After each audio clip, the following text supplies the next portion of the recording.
श्रीगुरुभ्यो नमः।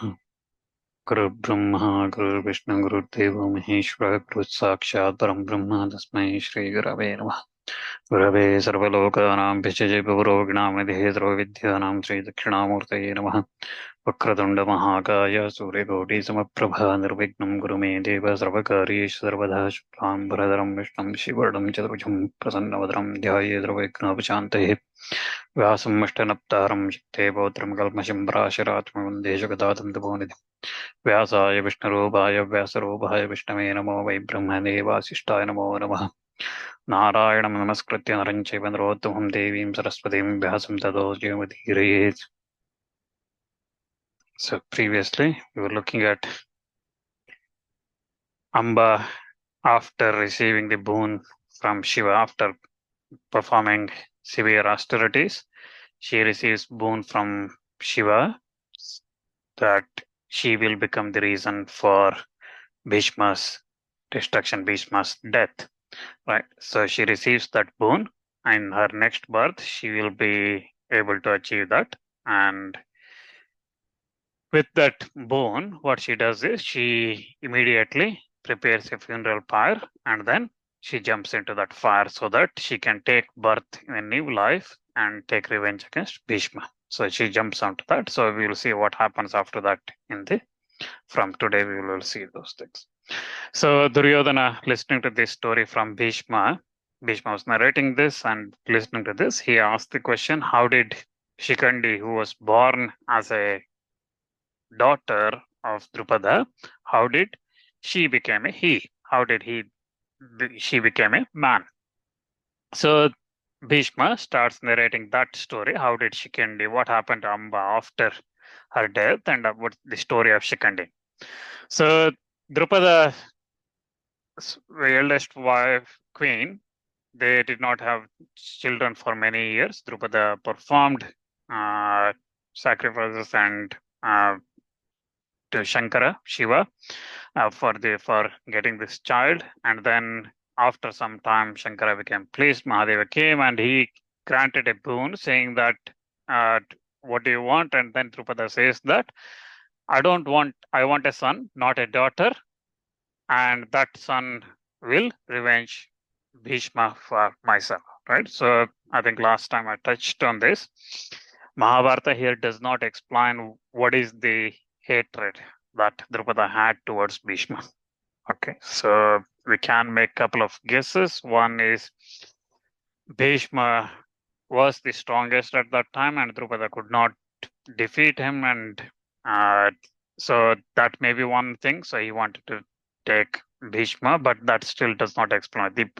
Most probably, the alternative is at that time Drona went to Hastinapura, right? So he went there and started teaching all the Kshatriya children there in Hastinapura, and Drupada probably was angry that Bhishma gave residence to Drona, and maybe that's the reason. So it's again a guesswork based on the situation, and Mahabharata here does not say what is the hatred Drupada had in him towards Bhishma. We know why Drupada hated Drona, but we don't know what's the reason for Bhishma. But here he asked for a son to take revenge of Bhishma. Or it may be just the destiny that he wanted that to happen, and Amba was supposed to take birth there. So when he asks for that, Shankara gives him the boon. He says that you will have a child who will be female and male. So that means he will be the third sex, the transgender type of person. So he will be a female but male. It will not be otherwise. So Shankara says that it will not be otherwise. So Drupada, after receiving that boon from Shankara, returns to his capital and tells his wives. So with Uma, with Parvati, Shankara has given me this great boon, and after undergoing all the austerities and everything, Shiva has given me this boon that my child, becoming a daughter at first, would subsequently become a male person. So even though I asked Shiva why this is like this and I want a male child, he said, this is the destiny, it will not be otherwise. whatever is destiny, you should take that. It should take place. So that's what I got. And after some time, that queen uh, becomes pregnant, and Bhishma hears about all these things that happened through Narada. Okay, so he says that he heard everything through Narada, and that lady in her womb, she carried this daughter, and after some time, the wife, the queen of Drupada, she gave birth to a daughter. Okay, so that daughter was very beautiful, and the wife of that king, she was the queen, childless, and of Drupada. This child was born, but that child was, even though she was a, it's a daughter, she female child. They brought that child up as a son. They did all the samskaras, everything that one should do for a son, not for a daughter. And they named him her as Shikandin, and then they kept all the completed all the uh, postnatal samskaras, so everything that's birth related, namakarana, chuda karma, everything, all the samskaras, upanayana, and everything, they did all that as if it's a son. Okay, so nobody knew about this except Drupada and his queen. Nobody knew about this, that this is a daughter. So they kept it in secret and told everybody it's a son. So the son was born and everybody celebrating like that. So the child started growing, and as it started growing, they continued to dress up and maintain it as a son. And the name was given as Shikandin to that daughter. And then Bhishma learned that through his spies and Narada that it is a daughter, but they are keeping it as a secret, as a son. And Bhishma also learned that it is, as previously said, Amba was born in that as a Shikandin. And Drupada, again, with giving great attention and everything, he started looking after that child, and then he sent to Drona himself for to learn arrows and weapons and everything, to learn from Drona. The child queen as well kept that all the secret and looked after that child as if it is a son. So imagine a daughter going to a boys' school, right? So Drona's school is a boys' school. It's for the boys to learn all the weaponry. A daughter going there. Uh, don't ask me how did that daughter survive in that with Drona's ashrama and things like that. So that's not narrated here, but that child also behaved like a son. So Drupada, again, uh, as that child started growing, Drupada's worries became more and more, because he was expecting it was probably easier when it was a little baby, and it started growing and growing 5 years, 7 years, like that. It became difficult, and he tells his queen that as this child grows, it becomes becoming my worry. At some point, everybody will start realizing that this is not a boy, this is a girl. So, but I'm doing all this based on what Shiva told me. Right? So, but at that time, Queen says that whatever Bhagavan Shankara has told is never going to be untrue. So it will definitely will happen at some point. This daughter of ours will become our son. So listen to what I'm going to say. Prepare for a wedding of this child and find a wife for him. Okay, him or her. Find a wife for Shikandit. Let's call it Shikandit. So find a wife for Shikandit. So this child, we let's marry, and then certainly it is my belief that after that his sex will change to a man.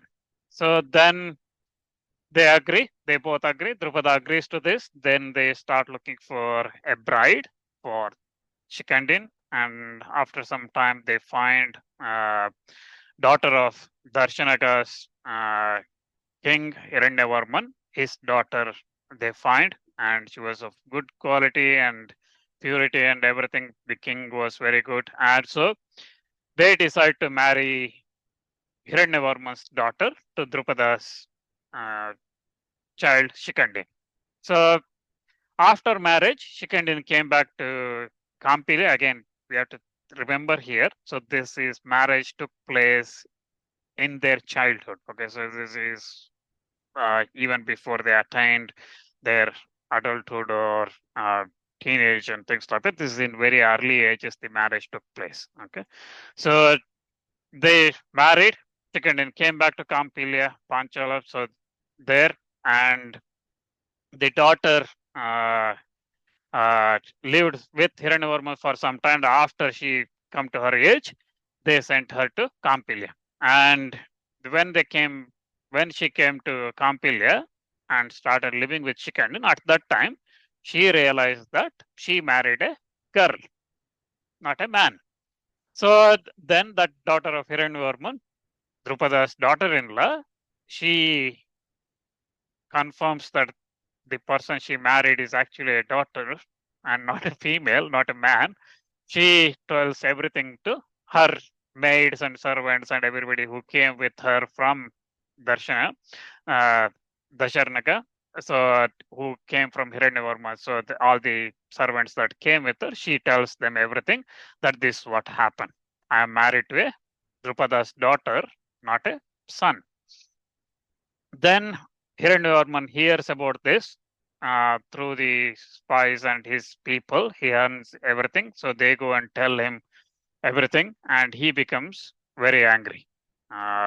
He hearing that news, he after few days he decides that he is going to send a messenger to Drupada saying that the I am very angry. You deceived me, and I am going to you humiliated me, and without doubt it is not wise what you have done.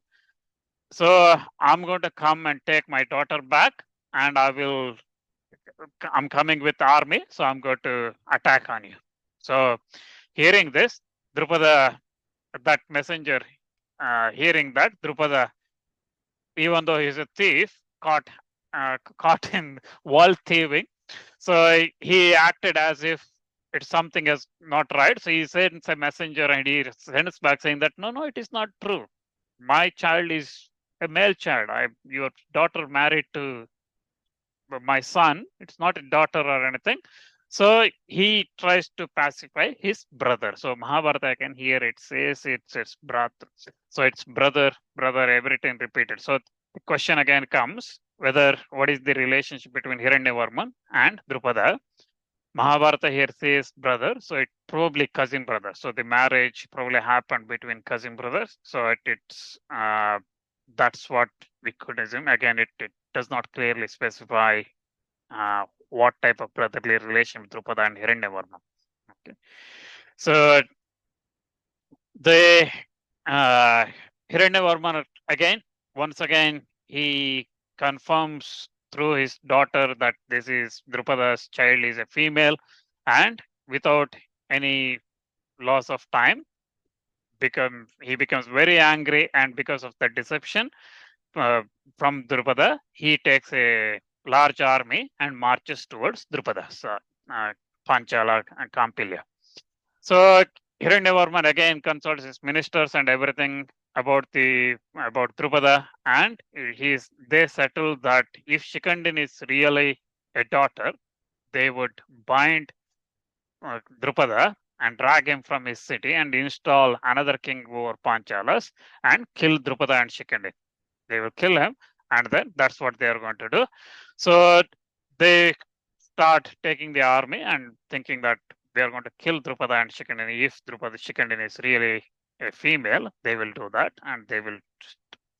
So Drupada was here again. Mahabharata says, Bhishma narrates that Drupada was really naturally he was not very courageous. But again, later in Mahabharata, when the war starts and things, and also previously we heard that he is a Maharathi, right? So he is very capable of thing. But Bhishma, while narrating, he says this to Duryodhana, he says that Drupada was not naturally courageous, and again, he has done something wrong as well. So his fear is not just because Hiranyavarman attacking, he is also guilty, right? He knows that the child that got married, Hiranyavarma's daughter, is a female. So he becomes very much worried, and he goes to his wife and takes his council and everybody, ministers and everybody, and tells everybody that my powerful brother Hiranyavarman, uh, collecting a large force, is coming towards me in anger. We are very fools that we now don't know what to do with respect to our this daughter. Uh, Again, he says that uh, he tells that this daughter, again, he gets a messenger again from Hiranyavarman, that he narrates everything, that the message he got from Hiranyavarman. He says that Hiranyavarman is coming here with all his allies, and uh, the message says that whether it is true or false, you tell us. So we will decide what to do after that. And Hiranyavarman's message also says that uh, if Shikandin is in fact the daughter, then they are going to kill everybody. That's what going to do. So Hiranyavarman, Drupada then takes counsel of everybody, and uh, he looks at his wife and says that this is all because of my wife. Okay, he blames that she never told me that the child is actually a female. So in front of his council and ministers and everybody, he acts as if he's very innocent. It's all happened because of his wife, his queen, lying to him. So he saves his face, but he has to face up to Hiranyavarman. So something is going. So then he says that in the presence of everybody, he uh, says that he's very innocent, and the queen then answers him as saying that this is my mistake. She admits that it is her mistake, and she acts as if she has not told everybody. She says that I have, because of my co-wives and everybody, I wanted a son, and even though childless, when the child was born, that's why I said it is a son, boy, and not a girl. And I acted in such a way that you again did agree to marry my child to Hiranyavarman's daughter.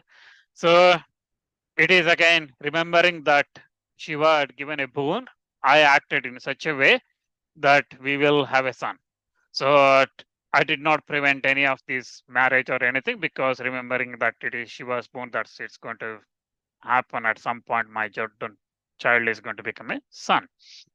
So hearing all this again, Drupada prepares everything, whatever he could, but also he sends a messenger again to Hiranyavarman saying that it is not true. My child is a son. Again, to prevent this war, he does everything. He sends message, and again, but then again, he also thinks that they have to prepare in all possible way for a war.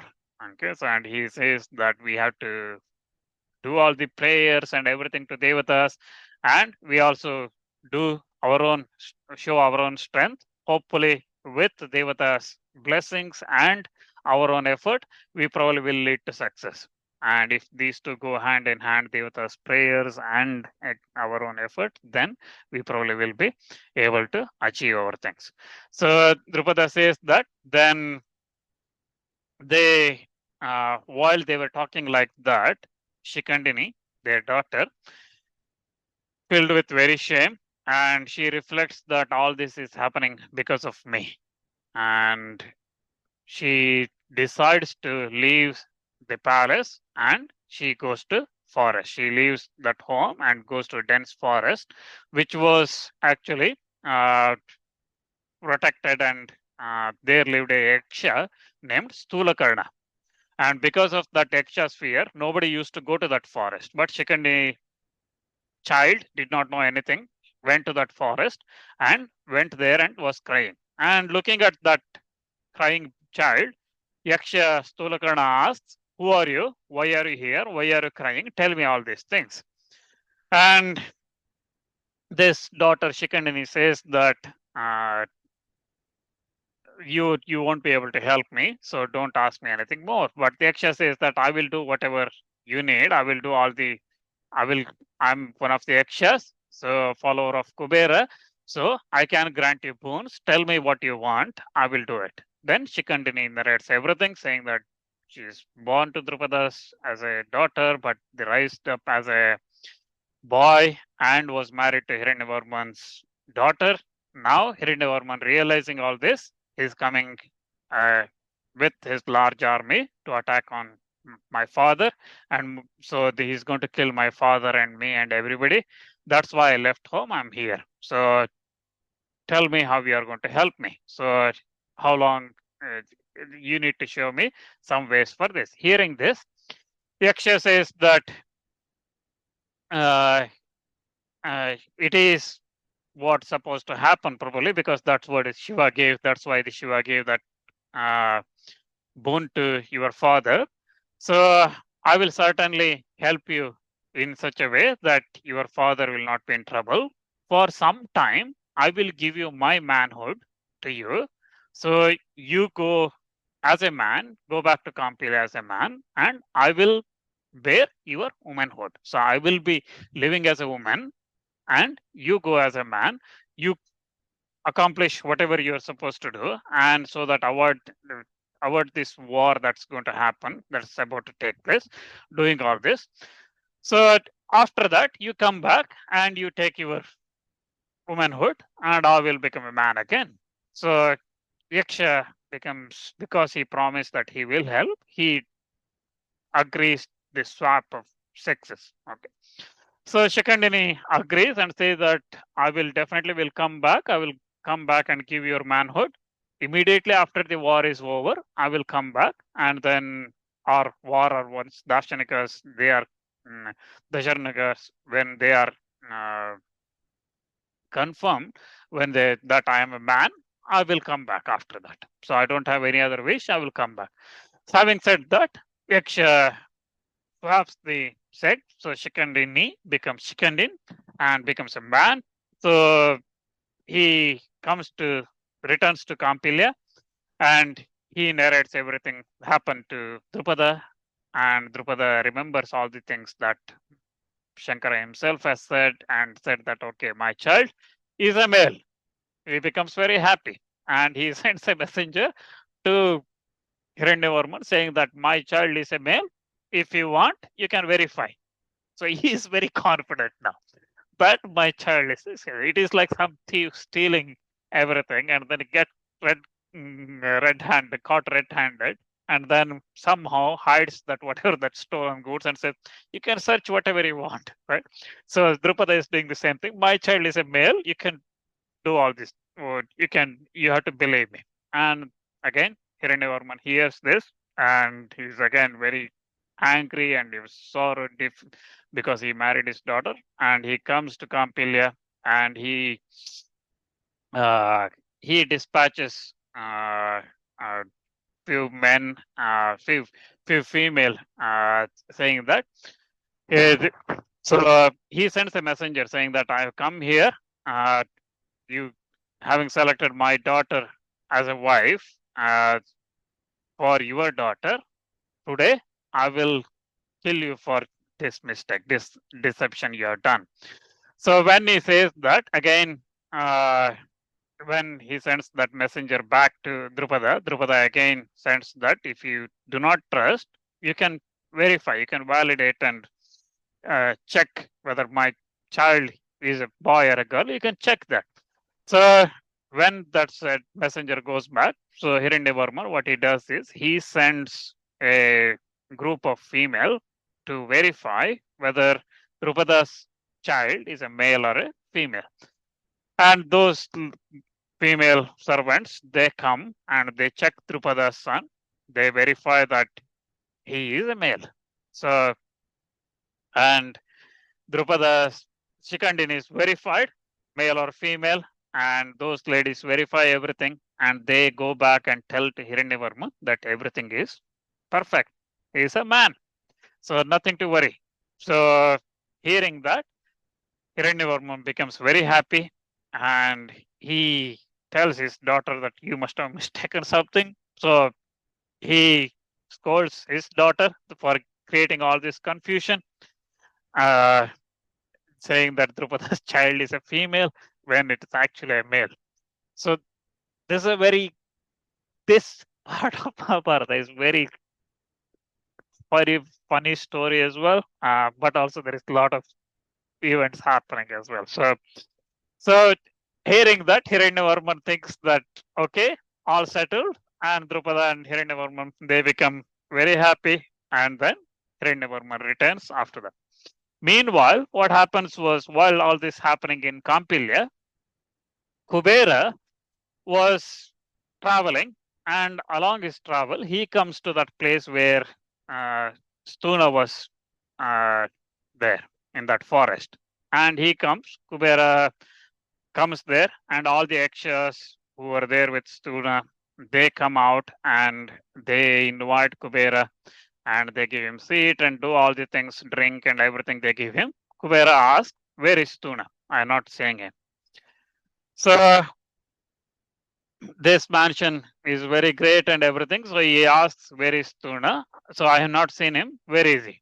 And hearing this, all the Yakshas, they say that they narrate everything that happened. They say that Drupada's daughter has come here, born, Shikandini, came here, and Stuna gave his manhood to her and took his womanhood, waiting for her to return now so that he can take his manhood back. So that's why he is now living in women's quarters. He's not coming to welcome you and things like that because he's a woman. He's in the women's quarters. He's living inside in shame. He's living and having lost his manhood. He's living in shame. He does not come and see you. Kubera becomes angry and he says, let's stop here and ask him to come here. I will punish him. And Yakshas go and bring Stuna in that female form. They bring him, and Stuna stands there in shame. And the Kubera then says that you, this femininity, whatever you have, let it remain with you as it is. And Kubera becomes very angry and says that let it remain with you as it is. Since you humiliated all the Yakshas and giving away your own sex to Shikandini and taking from her, you have humiliated all the Yakshas. No man will give away their manhood to take womanhood. So you have done something that nobody does. So from this day, you will remain as a woman and she will remain as a man. So Kubera curses Stanu like that, but curses Stanu pleads for setting a limit on this. Set a limit saying that I will remain as woman for some time, but not forever. So set a time, and Kubera says that after Shikandin's death, you will get Shikandin's death. You will regain your manhood. Till that time, you have to live as a woman. So that's happened. So Stanu became kind of, it was supposed to be a few days or a couple of months, but it became a long-term exercise, long-term womanhood for him. So having said this, Kubera leaves that place, and then after some time, Shikandini, when Hiranyavarman and everyone returned, when the battle war was stopped, he returns. Shikandini returns, and to Stanu, as promised, he returns and he says that I'm ready to take the womanhood back. But Stanu narrates that you have come as you promised, but I have been cursed by Vaishravana. This is what it is. I have to live this life till your death. So you go back and live as men, as you live, as you wish. So if again, I will live this life till your death, and then I will get back my manhood. So like that. So here in Shikandini gets his manhood and he lives as a man. From that point, he lives like that. And Shikandini again, through Drona, he learns all the weaponry and all the signs of arms and everything. He learns from that, and his brother, again, Drishtadyumna, was obtained later by Drupada for killing Drona. So he also learns all the weaponry and everything from Drona. So Bhishma concludes this story saying that it is indeed uh, all that uh, happened, and I learned all this through my spies and Narada and Vyasa. They told me all these things. So it was that Shikandini, that Maharati Drupada's son, is actually first born as a female and subsequently became a male because of Yaksha's blessing. And it was uh, Amba who was born in Drupada's line as Shikandini. And if that Shikandini, whom I see as still as a female and see as Amba, if that person approaches in front of me for a battle, I will definitely not strike him. And even if that person shoots weapon, I will not strike. I will never shoot a weapon to a woman or a person who was a woman before, or person who is having a female name or who resembles woman. Okay, so Bhishma says that I will never strike those people. That's why I will not kill or have battle with Shikandini. So he says that this is what the story is, and if Bhishma kills a woman, then people will not speak of this as a dharma, and that's why I will not kill Shikandini or fight against Shikandini. So, hearing this, Sanjaya narrating all this to Dhritarashtra, hearing all these words from Bhishma, uh, uh, Duryodhana, he reflects on that and thinks that how to protect Bhishma from Shikandini. So that concludes the story of Shikandini, and we will quickly run through the couple of more chapters, and then we'll hopefully will conclude the Udhyoga Parva. So Sanjay again continues his explaining the events that's taking place in Kurukshetra. And like that, the night passed, Bhishma explaining all those things to Duryodhana. And then when the night passed, the following morning, all the troops were preparing and everything like that. And then again, they addressed Bhishma, saying that this army is prepared, has all everything is prepared. Now their side also they are preparing with Bhima, Arjuna, Drishtadyumna, and everybody they are preparing on their side. It looks like a sea, but now tell me how many days you can destroy entirely this army, and how many days Drona can do this, how many days Kripa can do this, or Karna, and what this Ashwatthama can do. Tell me all those things. Tell me in how many days you can destroy the Pandava army. And Bhishma, to that question, he responds saying that this raw army, whatever you see, is a great, and I know all the great weapons and everything. And so, possessing all those weapons, I will be able to destroy this army in a month's time. So, again, we should fight. We cannot fight with everybody randomly like that. So, even though I know all the weapons, I cannot just go and use the weapons, all the weapons against everybody. So, we have to follow the duties of Kshatriya. So that's why if I fight like that with somebody coming without any knowledge of, for example, celestial weapons and things like that, I cannot release celestial weapons against such person. So I can only fight celestial weapons with celestial weapons. So for that reason, I cannot. I can finish this slaughter in a month's time. I can destroy the Pandavas' army in a month's time. Every morning, when I go to battlefield, I will destroy. I can kill 10,000 ordinary warriors and 1,000 charioteers. So whoever is chariot coming in rathis, I can destroy 1,000 of them, and every morning I can destroy 10,000 ordinary who coming on other foot or horse. I can destroy them, and I can kill 1,000 who come on the chariot. So he says that like that, I can completely face this army and destroy in a month's time. Then Bhishma also, then Duryodhana asks Drona, and Drona says that just as Bhishma, I also know all the weapons and everything. So, but my energy and activity both have become weak because of old age. So it will take me a month to do this destruction, entire Pandu. And Kripacharya then says that he could do this in 2 months.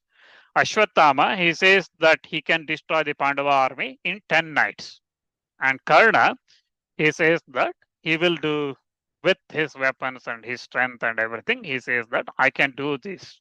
What Bhishma says takes a month, or Drona takes a month, and Kripa taking 2 months, Ashwatthama taking 10 nights. I can do that in 5 nights.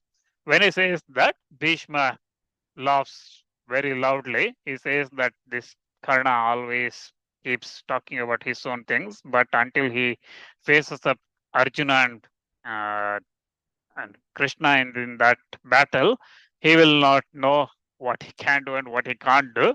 He keeps talking about this in finishing in 5 days. He will not be able to do it again. So he laughs out and he says that Yudhishthira hears all these things through the spies that Bhishma, what Bhishma has told and what Drona, Kripa, Ashwatthama, Karna has told. He learns about all these things. He assembles, he invites everybody from key people from his side, and he narrates that what he heard. He says that Bhishma has vowed to annihilate this entire Pandava troop in a month, and Drona similar timelines. Kripa has Charya said this in 2 months, Ashwatthama in 10 days, and Karna in 5 days. So he asks Arjuna, Yudhishthira asks Arjuna, how much time you will take to do this? If I ask you the same question, so for them it is 7 Akshonis of army to destroy. They probably will take 5 days, anything between 5 days to 2 months. So for you, if they individually come on one, so for you, how long it's going to take? Arjuna says, looks at Krishna, and he says that Bhishma, Drona, everybody they are very well versed in all the arms and all modes of warfare, but they can even destroy entire our force. There is no question about that. But with Vasudeva, Krishna as my ally on a single chariot, I can exterminate all the 3 worlds with all the mobile creatures, all the animals, all the creatures that's there in a twinkling of an eye. So I can do that in such a short time frame. I can destroy, exterminate everything because I have this Pashupata weapon that's given by Mahadeva himself, and Mahadeva uses that weapon at the end of the Yuga when it destroys all the creatures. He uses that weapon, and that weapon is something that Bhishma, Drona, Kripa, or Ashwatthama, or even Karna, nobody know about this. So I can, using that, I can destroy in a twinkling of eye. I can destroy entire army of Kauravas. But it is not proper to do that. So that's why I will not use those celestial weapons for where it should not be used. So I will not use that. But with Vasudeva, Krishna on my side, you have also Shikandini, Satyaki, Drishtadyumna, Bhima, Yudamanyu, Uttamaojas, Virata, Drupada, and many others here. Okay, Gatotkaja and many others. So we will, Draupadi's son, Abhimanyu, all these are here. So consider that Kauravas have been annihilated and they have been destroyed by that. So consider that they have been destroyed. So Arjuna promises, he does not set a time frame or how long it's going to take, but he says that they will accomplish it. So he gives that response with proper means of warfare without using those weapons which should not be used or can use only where it is appropriate to use. They will fight and they will destroy the Kaurava army. He responds saying that we will pause there. There is a little bit more of everybody preparing for the first day of battle. We will look at that and then recap on the Udhyoga Parva next time when we gather. Thank you.